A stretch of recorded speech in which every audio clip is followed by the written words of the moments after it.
অনুরাগের ছোঁয়া ধারাবাহিকে নতুন পর্বে দেখা যায় যে লাবণ্য সেনগুপ্তকে দেখেই চমকে ওঠে পৃথা। সেই সময় অর্জুন ও দীপা সেখানে আসার পরে অর্জুনকে এবার কিন্তু চিনতে পারে পৃথা।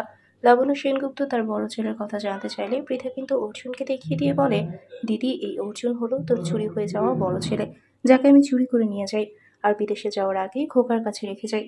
আমি একদম সত্যি বলছি। অর্জুন বলে, কি আপনি এসব কি উল্টাপাল্টা কথা বলছেন? আপনার কি মাথা ঠিক আছে? আপনি তো আমাকে চেনেন না, আমিও আপনাকে চিনি না। পৃথা বলে, তুমি কিছু জানো না বাবা, আমি একদম ঠিক বলছি। ওই লাবণ্য সেনগুপ্তই তোমার মা। আমি তোকে চুরি করে নিয়ে যাই। আমার কথা বিশ্বাস না হলে তুমি তোমার খোকার কাছ থেকে সবটা জেনে নিতে পারো। ফোন দাও খোকাকে। ঠিক সেই সময় খোকাকে নিয়ে চলে এসেছে জয়া উর্মি। আগে থেকেই জয়া উর্মিকে বলেছিল পৃথা, তাই যেভাবেই হোক খোকাকে নিয়ে আসতে হলো। আর ঠিক সেই সময় মতো খোকাও চলে এসেছে। আর এখানে আসার পর পৃথাকে দেখেই বলে, পৃথা এখানে রয়েছে, আমাকে আগে বলনি কেন তোমরা? অর্জুন বলে, খোকা তুমি ওনাকে চেনো? সুমু বলে, না মানে ওই আর কি।